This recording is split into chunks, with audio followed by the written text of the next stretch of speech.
Hi everyone, we're starting a new question and answer series. We'll probably have a few parts of it. These are going to be mostly questions that we've been getting from our followers. There are a lot of questions in our inboxes. We're going to use this series to answer the most important ones, which we feel would be relevant to the generality of car owners or intending car owners out there.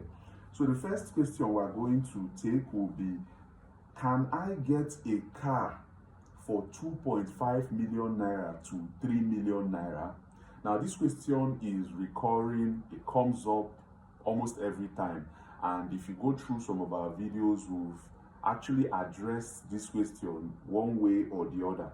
Now the point is, if you're a new owner, a first-time driver or a first-time owner, there are two different things. If you're a first-time driver, it's your first time driving, maybe you just learned driving, so you're just really owning a car for the first time. If you're a first-time owner, it means that you know how to drive, you've probably been driving, but you're just owning your car for the first time. Now, what's important would be affordability.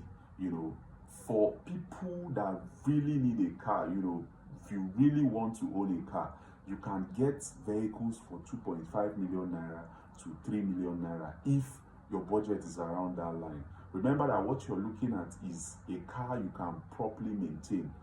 Another thing is that you may have to go for manual transmissions, because these are the vehicles that you're likely going to get within this price range. So if you're a hustler, you really want to be mobile, you have to drive, then it's important that you're able to go for older cars in probably manual transmission, or just older cars. Reminds me of myself in 2019. I really needed to own a car. I had come out of some problems and I didn't have a car at the time, so I really needed to own a car. So I went online and discovered a really cheap car, very, very cheap car. So I went over to Caru Axis, those that know Caru Axis, Caru Axis, and traced down this Ultima, fixed it up, and began to use it. I ended up using that car for about 4 years before I sold it to another owner and got something else. So it's important that you know your priorities at different points in time. If you really have to be mobile, which I believe that everyone should actually own a car, because our transportation system in Nigeria is not exactly perfect.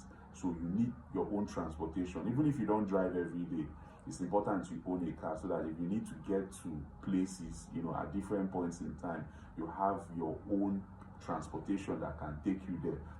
Especially young people. Imagine an opportunity comes up and you're asked to show up at a place at a very short notice. It's easy to just jump into your car and get there, rather than hop from one public transport to the other, or have delays waiting for an Uber or a Bolt. So yes, you can get cars for 2.5 million naira to 3 million naira. You just have to scale down, look at older cars, possibly manual transmissions, and you will be just fine. So the next question we're going to take on will be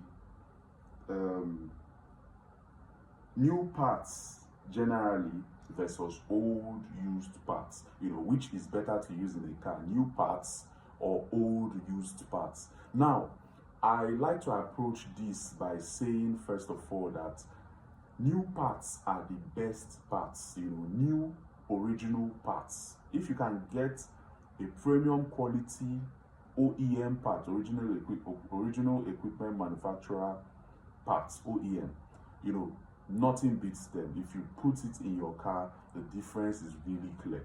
Now, because a lot of fake new parts abound in the marketplace, especially for popular vehicles, Toyotas, Lexus, Honda, a lot of fake parts are there, as brand new. So that's why sometimes, some car owners and mechanics will rather use old used parts that are in top quality. So in that case, it's better, instead of me to go for a fake new parts. If I can find a Nip and Denso older parts, for a Lexus, for example, that may serve me better than using a brand new part that is fake, but if you want something genuine, if you want something that will really last, you're going to spend a little bit more for the original brand new part, and that's going to be better and last longer in the long run, right? So the next question we have here is, what's the best first car? What's the best first car? Again, I'm going to refer to my first question, the one I answered first before this last one. The question is about if you're a first-time driver or if you're a first-time car owner. Now, if you're a first-time driver, you want to buy a car that you can maintain, a car that in case you're involved in collisions or accidents, which you can't completely rule out as a first-time driver, you can quickly fix up and maintain. So you don't want to go for very high-end cars, because you're not experienced in car ownership. So you want to start with normal day-to-day daily drivers, and work your way up. So the first best car, the best car for a first-time driver will be something he or she can maintain properly and easily. Any car that won't be difficult to maintain. If you don't know anything about cars, make sure you consult the right people. Don't just go out there and buy any car you like because it looks good to you and you want to see yourself owning such car. For your first car, ensure that it's one you can afford, not just to buy but to keep running. So that should answer that.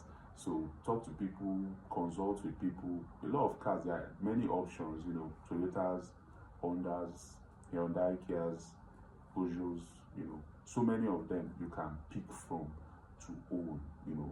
So do your research, ask for prices, ask for maintenance costs, talk to people like us to guide you so that you don't buy an endless money pit. So the other question is, okay, this is an interesting one. You sell brand new engines, but honestly, which is wiser to go for between a brand new engine and a used one? Okay, I would say if you own a car, recently we've actually been selling and advertising brand new engines for Toyota, Lexus, Hyundai, Kias, and Mercedes. These are the ones we have for now. So if you're going to be, if you own a car and you know that you're going to be keeping that car for a very long time, the ownership is going to be for years, you're not looking to sell that car anytime soon, and the engine goes out, you're better off putting a brand new engine in that car and taking your mind off that. If you put a brand new engine in a car and you maintain it, will give you better warranties, will give you free installation if you're in Abuja, and I bet you're going to use that car for a very long time. Now, what do you get with used engines? You get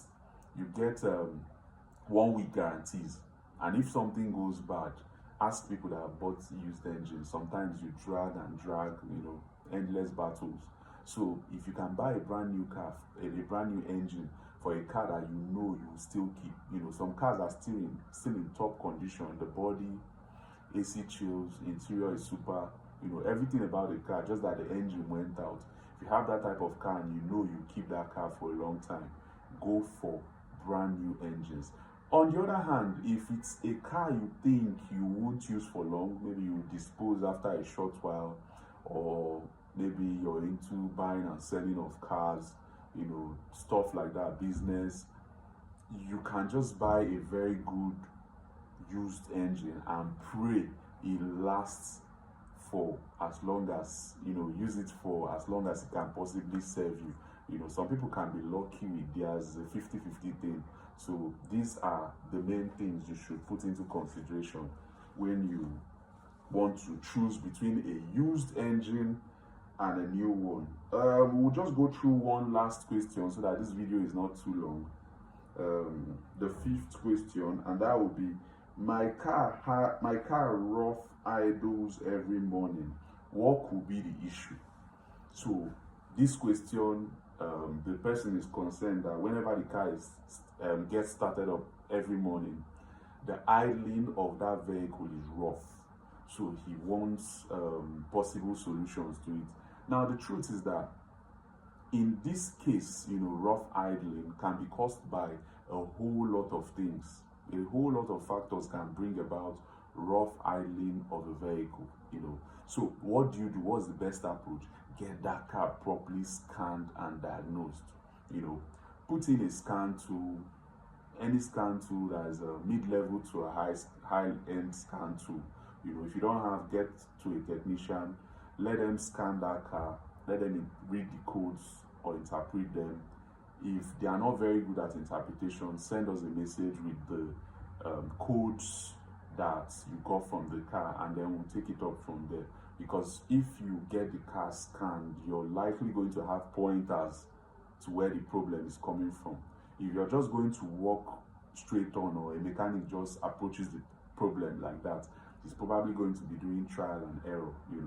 It could be a whole lot of things. It could be the plugs, it could be the fuel system, it could be from the MAF sensor, it could be from the coils, may even be failing, the coil packs, so many things. So just get that car scanned, and we'll look at what the codes are, and from there you can get a solution. So we're going to be drawing the line on this question and answer session. We're going to call this part 1. We appreciate those that sent in these questions, and if you have questions like this, send them in. We'll do our best to address them. And Mastermindautosolutions, we're into car repairs, maintenance. We sell cars, brand new engines.